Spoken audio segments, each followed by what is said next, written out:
and kama de wene, and kama de wene, and back and zapa afro.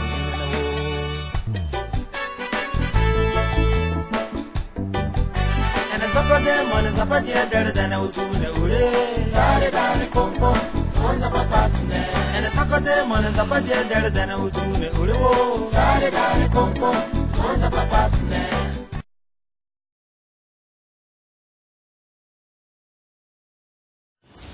Chers compatriotes, population de Yaloké et des environs, chers parents, je vous salue tous.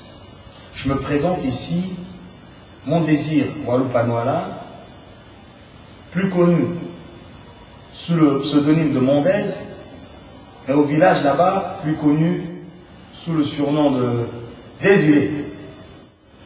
C'est avec un cœur rempli de joie que je me tiens aujourd'hui devant vous pour parler avec vous. Derrière cette caméra, vous dire les vérités qui me tiennent à cœur. Aujourd'hui, nous sommes en phase d'aller aux élections. Chaque région de la RCA se prépare. Chaque préfecture de la République centrafricaine se prépare. Chaque ville, chaque commune, chaque village se prépare à choisir et à élire un représentant pour 5 ans au Parlement de notre pays. Ce représentant aura pour tâche, pour obligation et devoir de défendre les intérêts des populations qui auront porté leur choix sur lui. La course s'annonce ardue. Il y a beaucoup de candidats, certes. Et chaque candidat est sûrement d'un grand mérite. Alors, vient s'ajouter à cette liste votre frère, votre cadet, votre neveu, votre fils, votre petit-fils, Mon Désir, Mondez, que vous connaissez très bien. Sûrement beaucoup d'entre vous pensent que je ne suis qu'un simple chanteur qui aime beaucoup son pays, qui aime sa région, qui aime la langue de sa région, qui aime sa culture et qui vit à l'extérieur avec la nostalgie et qui essaie de chanter sa région. Bien sûr, c'est ça. Mais en plus, je tiens à vous dire que Mon Désir, c'est un intellectuel qui fait votre fierté, fait la fierté de son pays, mais également la fierté de sa nation.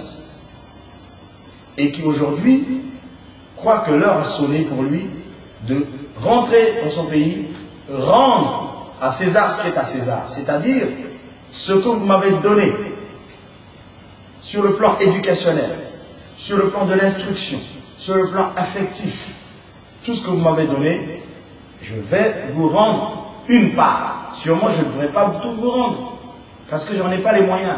Je vous serai toute ma vie redevable. Mais, comme on dit, le geste en vaut le prix. C'est à la façon dont on donne que l'on peut évaluer ce qui se cache derrière, l'intention du donneur. Alors, qu'est-ce que je vais ramener? Je ne vais pas ramener des voitures à chacun, je ne vais pas ramener de l'argent à distribuer à chacun, je ne vais pas aller tout de suite dire que je vais créer de l'emploi pour chacun, mais je vais ramener des stratégies, une façon de voir la vie, une façon d'aborder les sujets et les questions, une façon de faire les projets, de les mettre en route, de les suivre jusqu'à leur aboutissement. En un mot, aller prêcher le travail dans la solidarité, un souffle nouveau. Je voudrais par là remercier la mémoire de tous nos aînés. Nous sommes l'ethnie majoritaire dans l'Ombela-Poko. La ville de Bangui est une des provinces de l'Ombela-Poko, au même titre que Yaloké. Et nous ne comprenons pas pourquoi il n'y a pas un seul ballon dans le gouvernement. Je ne dis pas que le chef de l'État ne pense pas à nous, mais il serait temps que, dans le souci d'intégrer toutes les composantes de la République centrafricaine dans le développement de notre pays, que nous aussi ayons notre représentant là-bas. C'est une question de fierté. Monsieur le Président, je vous en prie. Et alors c'est pour cela, c'est à juste titre que je pense que la jeunesse ne doit pas être tenue pendant longtemps à l'écart de la gestion de notre cité. Voilà les raisons qui me poussent aujourd'hui à venir vers vous, solliciter votre suffrage, vos voix, pour aller être votre représentant au niveau du Parlement, être votre serviteur, l'homme qui va penser à votre place, qui va réfléchir, qui va élaborer des projets et qui va aller discuter à votre place, l'homme qui sera à votre chevet, quand vous êtes dans des soucis, l'homme qui va être avec vous dans vos moments de joie, etc. Vous tenir compagnie dans vos projets. C'est ça, ma vision. C'est la raison pour laquelle je me suis dit, bien avant que je sois avec vous et en chair et en os, que je vous envoie ce message. Ce message, une fois gravé, vous tiendra compagnie. Vous pourrez le regarder, l'écouter ce message, maintes fois, autant de fois que vous aurez voulu. Partager avec vos amis. Et puis après, prendre la décision d'aller prendre le bulletin de vote pour plonger, vous mettre dans les urnes et voter Mondez.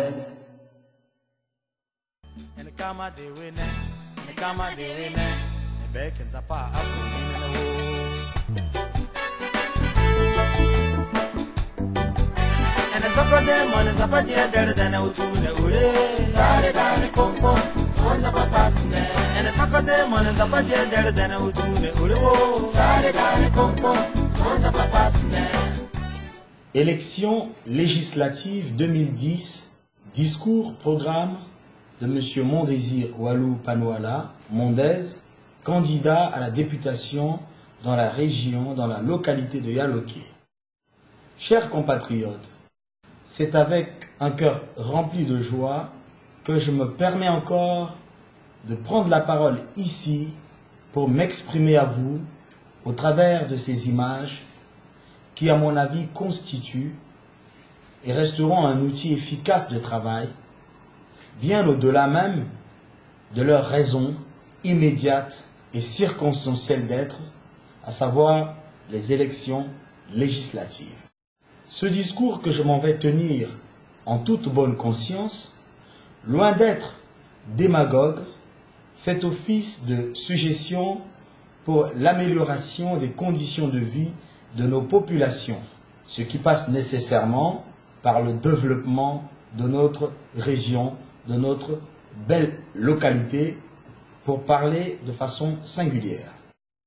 Mais comme vous le savez tous, le développement, pour être effectif, doit obligatoirement prendre en compte les préoccupations réelles et prioritaires des populations de la localité concernée. Et cela implique tacitement une prise de conscience globale des acteurs locaux. Ces acteurs locaux considérés comme les cibles de changement à opérer. Et pour cela, un diagnostic profond mérite d'être fait en collaboration avec les populations locales en vue de trouver ensemble avec elles les solutions adaptées aux problèmes cernés qui sont les leurs. C'est par la suite qu'on pourra insuffler un vent de changement généralisé dans les différents secteurs qu'ils auront repérés. J'estime pour ma part qu'il est opportun, normal et voire légitime que les enfants de Yaloké et de ses localités environnantes, qu'ils soient résidents ou expatriés, qu'ils soient chrétiens, musulmans ou animistes, qu'ils soient élèves, étudiants, fonctionnaires, commerçants, ouvriers, miniers ou simples cultivateurs, eh bien il est temps qu'ils apprennent à s'intéresser à l'avenir de notre localité. Ce ne sera sûrement pas un exercice facile, certes, car pendant longtemps, nous avions été habitués à penser que tout devait venir d'en haut, comme la manne que recevait le peuple d'Israël dans le désert. Encore faut-il retenir que l'intervention divine à ce peuple était justifiée par le fait que dans le désert, à l'époque, il n'y avait pas moyen ni de cultiver, ni de chasser, ni de pêcher quoi que ce soit pour se nourrir. Mais à Yaloké et dans ses environs, nous avons en quantité insondable tout ce que manquait le peuple d'Israël. Nous avons des forêts riches en faune variée. Nous avons des terres fertiles pour toutes sortes de cultures, en toute saison. Nous avons un des sous-sols les plus riches de notre pays. Nous avons des cours d'eau poissonneux. Nous avons une population constituée en majorité de bras valides en quantité, à savoir la jeunesse. Par conséquent, nous n'avons pas de raison d'attendre que les solutions à nos problèmes proviennent du ciel ou encore de l'État. Tous les enfants et ressortissants de Yaloké, quelle que soit leur ethnie, leurs confessions religieuses et ou politiques ont intérêt à ce que les choses bougent positivement. C'est une question non seulement vitale, mais surtout une question de fierté locale.